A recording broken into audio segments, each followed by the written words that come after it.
नमस्कार प्रिय दर्शकों, एक बार फिर आपका स्वागत है हमारी YouTube चैनल प्राचीन ज्ञान सच्चा ज्ञान में। प्रिय दर्शकों, आज फिर नया वीडियो नई जानकारी लेकर हम हाजिर हुए हैं। दर्शकों, आज की जो कहानी है बड़ी प्रेरणादायक है, बड़ी मोटिवेशनल है, इसलिए इस कहानी को पूरा सुनिएगा। ये कहानी आपको आपके जीवन में ढेर सारी प्रेरणाएं देने वाली है। इस कहानी को सुनने के बाद आप कभी भी गरीब नहीं रह सकते और कभी भी आप निराश नहीं रह सकते। प्रिय दर्शकों, आप वो हर चीज पा सकते हैं जिसकी आप कामना करते हैं। दर्शकों, जो लोग अपनी पत्नियों से बेइंतहा मोहब्बत करते हैं वो लोग इस वीडियो को जरूर देखिएगा। प्रिय दर्शकों, हम ये नहीं कहते कि आप अपनी पत्नियों से प्रेम ना करो, प्रेम कीजिए, लेकिन प्रिय दर्शकों इस वीडियो को भी आप जरूर देख लीजिए, इस वीडियो को भी आप जरूर सुन लीजिएगा। आज जो हम कहानी प्रस्तुत करने जा रहे हैं प्रिय दर्शकों, ये तुलसीदास जी की कहानी है। तुलसीदास का नाम तो आप सभी ने सुन रखा होगा कि तुलसीदास एक बहुत बड़े संत हुए थे, जिन्होंने रामायण, रामचरितमानस ऐसे कई सारे ग्रंथों का निर्माण किया है, ऐसे कई सारे ग्रंथों की रचना की है। कहानी शुरू करने से पहले जो लोग हमसे नए जुड़े हैं वो हमारे चैनल को सब्सक्राइब करें, बेल आइकन ऑन करें, अच्छे अच्छे कमेंट किया करें ताकि हर आने वाली वीडियो का नोटिफिकेशन सबसे पहले आपको मिले और प्रिय दर्शकों आप उसका फायदा उठा सकें। शुरू करते हैं प्रिय दर्शकों आज की ये प्यारी सी कहानी, ये प्यारा सा वीडियो। प्रिय दर्शकों, तुलसीदास भी एक समय ऐसा था कि आम लोगों की तरह आम इंसान था। जब तुलसीदास का बचपन खत्म होता है और जब थोड़ी जवानी आती है तो तुलसीदास की शादी कर दी जाती है। प्रिय दर्शकों, तुलसीदास की जो घरवाली थी उनका नाम रत्नावली था। रत्नावली के साथ तुलसीदास की शादी की जाती है और उनकी शादी हो जाती है। शादी होने के बाद तुलसीदास रत्नावली से बेइंतहा मोहब्बत करते थे, अपनी पत्नी से बेइंतहा प्यार किया करते थे।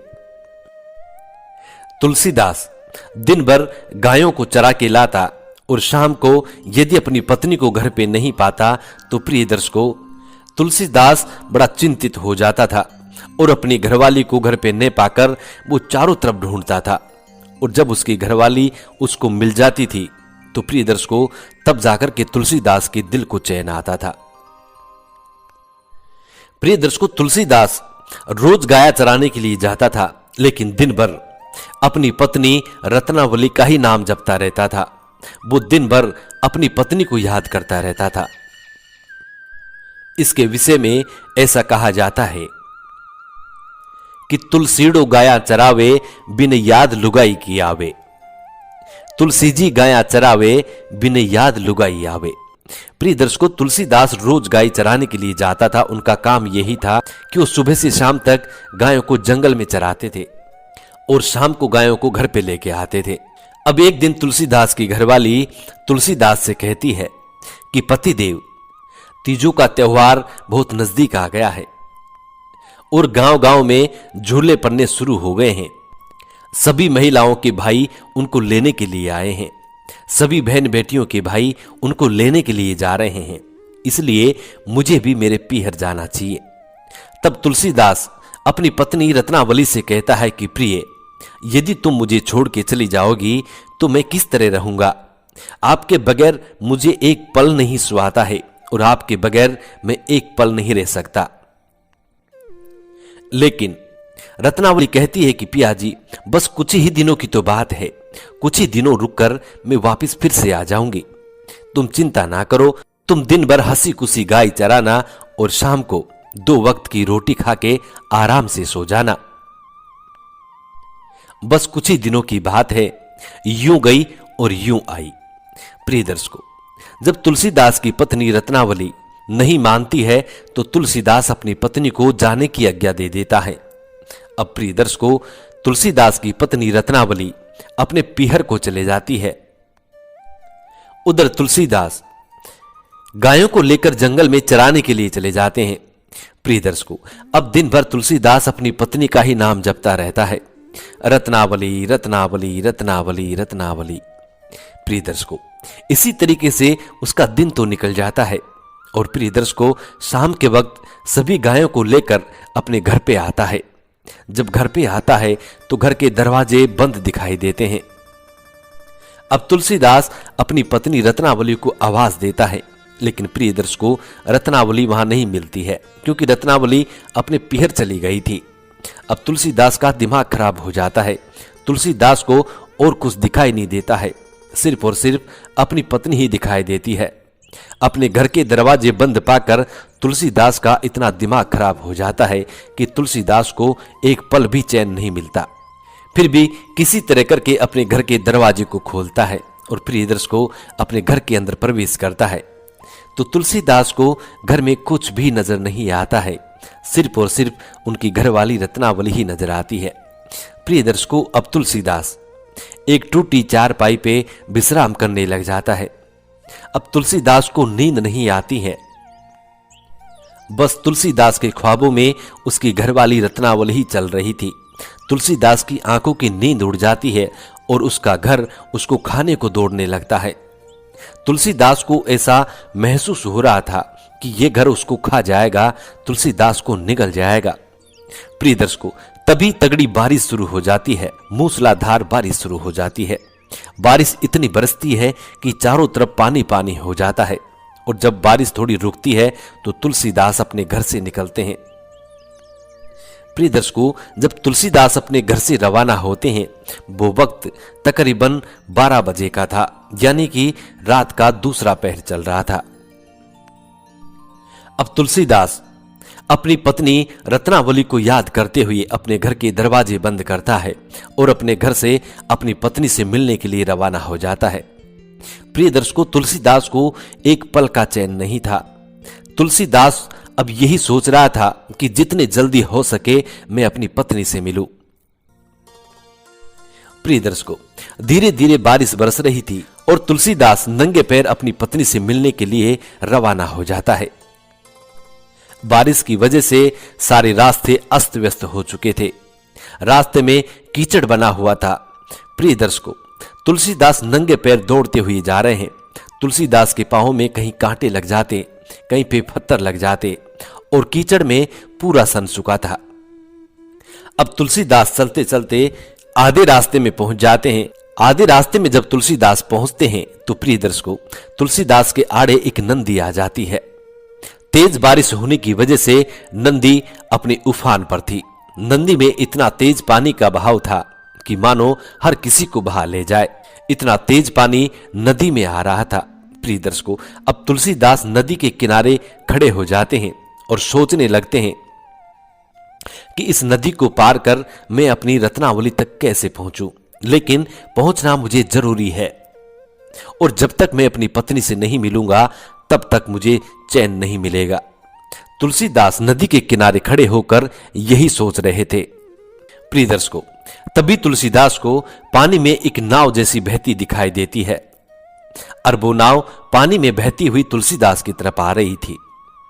उसको देखकर तुलसीदास अपने मन में विचार करने लगते हैं कि मेरी पत्नी रत्नावली कितनी समझदार है, वो भी मुझसे बेइंतहा मोहब्बत करती है, उसको भी मेरे बगैर चैन नहीं है, इसीलिए मेरे लिए मुझे नदी पार करने के लिए ये नाव भेजी है। लेकिन प्रियदर्श को वो नाव नहीं थी, वो एक मुर्दा बहता हुआ आ रहा था।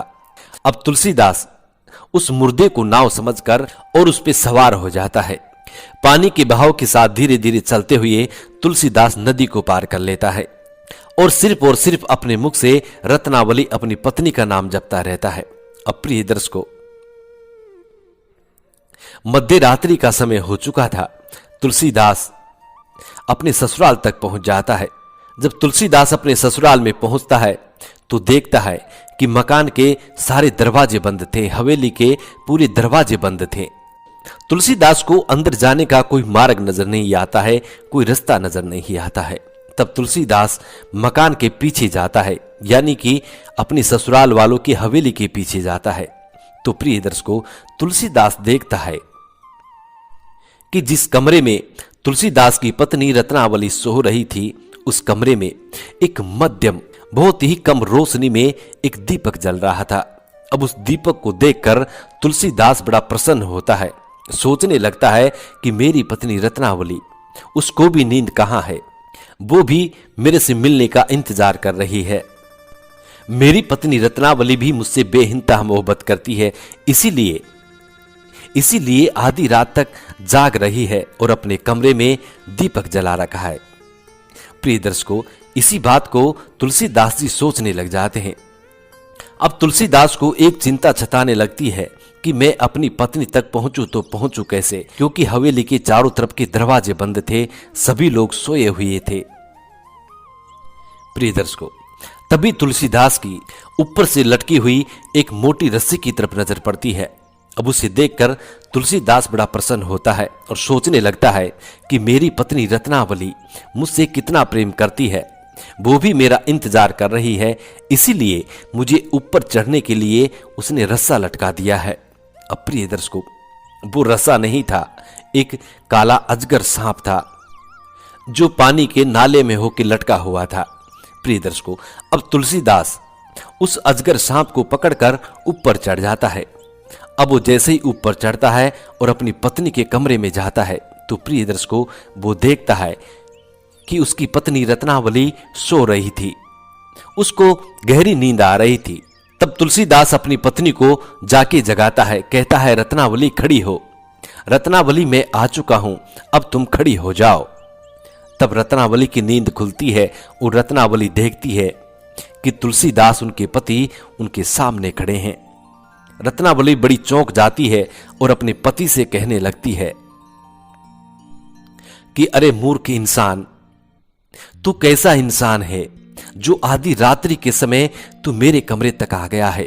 यदि तुम्हें आना ही था तो दिन में आते, सभी लोग तुम्हारा स्वागत करते। तुम एक चोर की भांति रात्रि के समय मेरे कमरे तक आए हो, इतनी मोहब्बत मुझसे करते हो, इतना प्रेम मुझसे करते हो। तभी तुलसीदास अपनी पत्नी रत्नावली से कहता है कि रत्नावली, तुम भी तो मुझसे बेइंतहा मोहब्बत करती हो, तभी तो तुमने अपने कमरे में दीपक जला रखा है और मुझे आने के लिए नदी में नाव भेजी है, और तुम्हारी हवेली के दरवाजे बंद होने के कारण मुझे ऊपर चढ़ने के लिए तुमने रस्सा लटका दिया है। तुम भी मुझसे कितना प्रेम करती हो। अपने पति तुलसीदास की इतनी बात सुनने के बाद रत्नावली और भी चौंक जाती है। रत्नावली कहने लगती है कि मैंने तुम्हें कोई नाव नहीं भेजी है और न ही मैंने कोई रस्सा लटकाया है। प्रिय दर्शकों, तब तुलसीदास अपनी पत्नी से कहते हैं कि प्रिय, ये देखो रस्सा लटका हुआ है, अभी भी रस्सा लटक रहा है। तब तुलसीदास की पत्नी रत्नावली उस रस्से को जाके देखती है तो प्रिय दर्शकों, वो रस्सा नहीं काला सांप था, जिसको पकड़कर तुलसीदास अपनी पत्नी के प्रेम में अंधे होकर ऊपर चढ़ गए थे, मकान पर चढ़ गए थे। और जो पानी में नाव समझ करके नदी पार की थी, प्रिय दर्शकों, वो नाव नहीं एक मुर्दा था। तब तुलसीदास की पत्नी अपने पति तुलसीदास से कहती है, रे मूर्ख, जितना प्रेम तुम मुझसे करते हो, जो एक मुर्दे को नाव समझ करके आ गए, एक सांप को रस्सा समझ करके और तुम ऊपर तक चढ़ाए, इतने अंधे मेरे प्रेम में पागल हो गए हो। इतना प्रेम यदि तुम ईश्वर से करते तो तुम्हारी मुक्ति हो जाती, तुम्हारा जीवन सार्थक हो जाता, यदि इतना प्रेम इतनी लगन तुम ईश्वर से लगाते। तब तुलसीदास अपनी पत्नी रत्नावली से कहता है कि रत्नावली, मेरी बात को गौर से सुनो। तुलसीदास कहते हैं कि भूख देखे ने झूठा बाट, प्यास देखे ने नदी घाट, नींद देखे न टूटी खाट। रत्नावली, मैं तुमसे बेइंतहा मोहब्बत करता हूं और तुम्हारे बगैर मुझे कुछ भी दिखाई नहीं देता है, बस सिर्फ और सिर्फ तुम दिखाई देती हो। तब रत्नावली अपने पति तुलसीदास से कहती है कि मूर्ख इंसान, यदि इतना प्रेम तुमने ईश्वर से किया होता, इतना लगाव तुमने ईश्वर से किया होता, तो तुम्हारा जीवन सार्थक हो जाता, साथ में मेरा जीवन भी सार्थक हो जाता। यदि तुम्हारे थोड़ी सी भी लज्जा शर्म है तो इसी वक्त इस महल से निकल जाओ, मेरे घर से निकल जाओ और जाकर के भगवान की भक्ति करो। मेरे अंदर ऐसा कुछ नहीं है, मेरा एक मिट्टी का शरीर है, मरण धर्म मेरा शरीर है, इसके पीछे तुम इतने पागल हो रहे हो।